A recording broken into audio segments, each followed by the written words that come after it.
Oh. Di ba si Kuya ko Oliver, baka pwede na yung napang-umpisahan yung bahay niya, Daddy Frankie. Ay, bakit? Siyempre, para po unti-unti, habang gumagaling na po siya, baka gusto nyo na pong ipaumpisahan.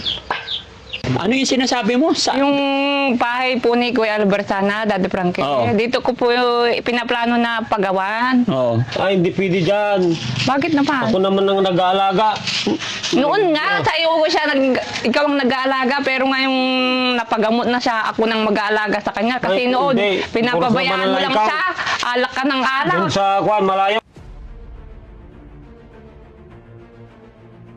Hindi dito. Puros naman ikaw nag-ano. Hindi, dito na siya, dito na sa poder ko ngayon. Hindi pwede. Doon sa malayo. Hindi Anong dito. malayo? Paano siya titignan doon kung malayo? Dito na sa tabi ng bahay ko. Para ako nang bahala sa kanya. Hindi nga pwede. Puros naman ikaw. Kung noon, ano. napabayaan mo siya ngayon, paparamdam ko yung pagmamahal ko na hindi ko naparamdam sa kanya. Hindi dito. Doon na lang sa malayo. Hindi pwede doon, malayo doon.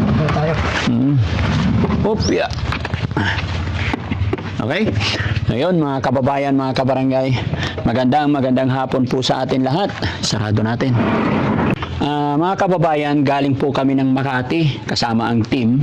At bago kami umalis ng Makati, nakatanggap tayo ng message galing po sa ating mga kababayan, galing po sa ating sponsor na nag-message at sabi niya, Daddy Frankie, may ipapadala ako para kay Nanay Ansing. Kaya along the way naman po ito, from Makati, and then bago makarating sa Malasigi, nasa kalagitnaan itong kamiling to, no? Paniki. Kaya dumaan na kami dito dahil sabi ng sponsor, may ipapaabot daw siya para kay Nanay Ansing. Ano nga po kaya ito, yung ipapadala kay Nanay Ansing? Samahan nyo kami mga kababayan para hindi po masayang ang biyahe. Kaya dumaan na lang kami dito. Kaya kasama natin si Mami Rochelle tsaka si Bandam kasi galing daw sa day off. Anong ginawa mo sa Makati? Bakit nag-day off ka pa? Daling akong diyok. Tatay, daling akong bangkan. Bangkal? Makati. Bakit ka pa nagde-day off? Wala ka naman trabaho, kain tulog lang, ba't mag-day off pa? Tatay, daling kong bahay ni Sibi, bangkan. Kaya nga, bakit ka pa magde-day off? Tatay, mahaba yung diyok eh. Ba, iwan ko sa'yo. Halika na. Tara mga kababayan, samahan niyo ako. Sana nandyan si Nanay Ansing. Halika. Ano sasabihin mo kay Nanay Ansing? Makikita mo ngayon sa wakas si Nanay Ansing dito sa bahay niya. Bahay ni Nananting. Oo. Dapat Nananting, di po hingi. Ano? Mabuto. Hindi naman siya nangingi. Yan na, pambiling damot. Ayan si Nanay Ansing, nagwawalis. Nanay Ansing, hello po. Magandang araw po. Ay, napasal kayo po. Oo. Oo. Si Bandang. Ha? Kasama niyo ba si Bandang? Oh, galing kasi kami ng Makati. Kaya napadaan lang kami dito. Kumusta na? Pasal kayo. Ha? Hindi naman sana talaga, kaya lang na galing kami ng Makati. Along the way naman, kaya dumaan na lang kami. Kasi merong merong taong may pinapabigay sa'yo. Ganito. Natatawa po ako, nakarating po kayo dito sa lugar namin, Aling Rochelle. Nakita niyo na po yung lugar namin na mga kalat po. Ganda nga na ng bahay mo, yung laki na eh. Opo. Malaki. Yun po yung kanyang... Kumikintab yung bubong mo? Opo. Bagong gawa po. Oo. Yung binigay ni Daddy Frankie. Tuwang-tuwa po ako, napunta po kayo hindi. Hindi galing sa akin yan, kay Ma'am Jenilita Kilding. At yun, siyempre, kung hindi po sa inyo, hindi po namin makiklase. Oo. Madam Jenilita Ba't Kilding. parang ang saya-saya ni Natay Ansing ngayon? Opo, siyempre Oo. Ginagawa mo, nagwawalis. Opo, kasi madahon po dito sa amin, di ba? Ang dami pong puno. At least malamig pag maraming puno. Opo, yun lang po. Pero pag bumagyo po, mahirap din pong magwalis. Lalo po, nakapigit yung mga dahon. Bandam, nakita mo na yung bahay ni Nanay Ansing. Dati yung bubong niya, butas na yun. Bubong niya bago, butas. Kaya nga saya-saya po. Oo. Kaya hindi ka natuluan. Dati bagong bubong mo eh. Oo. Salamat po. Ito yung bubong luma. Ay, luma, butas-butas na yan. Nalawang na. Bakit? Hingin mo yung luma? Oo, gusto mo yan? Dito ka ba na? Ito ko hingin ko yung bubong mong luma may Anong gagawin mo butas. naman doon? Dadali mo dansap. Junk shop! Ikaw mag-junk shop, di ako na lang. Bubong. Ah? O, tas yung hatihan kita. Ay, hati tayo sa mapagbenta. Oo. Dadali ko dyan sa bubong mong luma may butas. Ano bubuhat mo? Marunong, bandam, marunong naman silang magdala sa junk shop eh. Bakit ikaw pa magdala, makikihati ka pa. Sila na magdadala. Ito, ilan yung bubong mo luma may butas? Ilan paraso? 10. 10. Oo, 10. Dalan. Yung 10, ganito, isa. Isa, dalan. Yan, hindi, yan. Yan na 10. Oo. Kamu sasakay? Siyempre sa sa mga magbubuti. Marami naman magbubuti Mga dito. puputi. Alam mo yung dantap? Oo naman. Ang daming junk shop dyan Marami. sa labata. Talo tayo mo doon. Nabinta mo yung Hindi ko alam bubong kung may magkano butas. 1 kilo ng yero ngayon. Ha? Bakit bininta nyo yung luma? Hindi po, nandyan pa po. Nandyan pala sa luma. Huwag mo nang pag-interesan. Sinama lang kita dito eh. Business na naman nasa isip mo. Ang isipin mo, maligo ka. Kasi tinan mo, ilang araw ka hindi naligo nung nasa Manila nga. 2 linggo na eh. 2 linggo, 1 linggo ka lang nawala. Kasi mga kababayan, pag nasa amin to, araw-araw naliligo. Pag pumunta ng Manila, kung ilang araw siyang nawala sa Maynila, yun din yung time na hindi siya maliligo. Kaya mabaho ka, bandam. Mabaho. Maamoy ka ni Nanay Ansing. Kahit ako, hindi pa rin ako naligo. Mamaya na lang gabi ako maligo para mabango ako. Amay ka ligo. Oo, mamayang gabi. Ha. Kasi marami rin akong ginagawa. Sabay ka na lang maligo kay Nanay Ansing. Par, liliwag sabay, makabuta dyan. Sawa mo. May sawa ka Hindi eh. pwede yun. Ha. Depende sa bahay. Hindi, paliguan mo siya. Paliguan kita. Hindi Joe Bibi. Hindi ka bibi. Hindi, bibi. Ano ka? Wala ka pag-ipin. Bibi, pambulag. Baby damulag. Oo. Okay. Sige. Nanay Ansing, ganito na lang. Kaya ako nandito kasi, ito po. Sana. Bakit po? Bakit lang? Ito, may message si Ma'am Bupil Vlog. Saan na yun? Ito. Basahin mo, ha? Ito. Mula rito hanggang sa baba. Konting halaga po, Daddy Frankie, 5K po, meriendahin dyan sa shelter. 3K po kay Ansing, pangpakulay ng buhok. Or bahala na si Ansing kung ano ang gawin niya. So, sabi ni Bupil Vlog, Daddy Frankie, magpadala ako konting halaga. 5,000, meriendahin dyan sa shelter. 3,000, pangpakulay ng buhok, pampariban sa buhok ni Nanay Ansing. Kaya kami dumaan dito kasi ayaw kong masayang. No? Kaya idinaan namin. Honey, asaan na yung pinigay? 3,000. Ito po, Nanay Ansing. Alam niyo mga kababayan, wala po talaga akong balak or wala kaming schedule na pumunta dito. No? Kaya lang bago kami bumiyahe, sakto na nag-message po. Nagpadala through Gcash si Ma'am Bupil Vlog. Kaya ito, idinaan na lang namin. Tapos hindi lang po ito, hindi lang 3,000, may 5,000 din.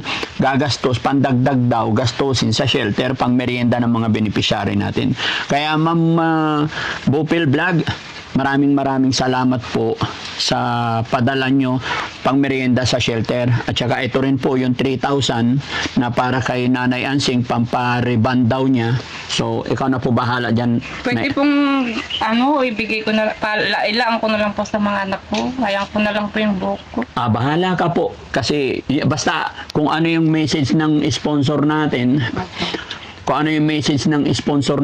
yun ay pinaparating ko sa inyo para makita ng mga nagmamahal, nagbibigay. Pero ikaw pa rin ang bahala kasi ayon sa kanya, bahala na si Ansing kung ano ang gagawin. Kasi po, mas mahalaga po sa akin yung mga anak ko, Daddy Frankie, yung mga pangangailangan nila kaysa po sa sarili ko. Nasa iyo po yan, no? Basta ikaw na po ang bahala kung anong gusto mong gawin.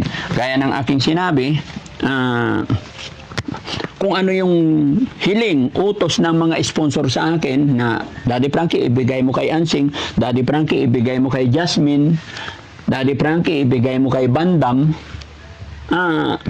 Yun ang ginagawa ko. Kagaya nakaraan, mayroon 5,000 na ibinigay kay Bandam sana, pero nung sinabi kong si Bandam lumayas, ay sabi niya, ibigay na lang kay April. Wala na kay Bandam. Diba? May nagbigay sana 5,000 para kay Bandam. Kaya lang lumayas siya. 'Di ba? Kaya binawi, pinabigay na kay April, pinabigay kay Jasmine tsaka si Jessica. Sayang 'yun, Bandam. 5,000 sana. Hindi, okay lang. Ha? Ay, ang bait naman. Oo, okay lang. Tanggapin ko lang. Nilipat na kay Nanay Ansing. Ano masasabi mo kay Nanay Ansing? Anong sabihin mo? Okay lang, nananting. Tate,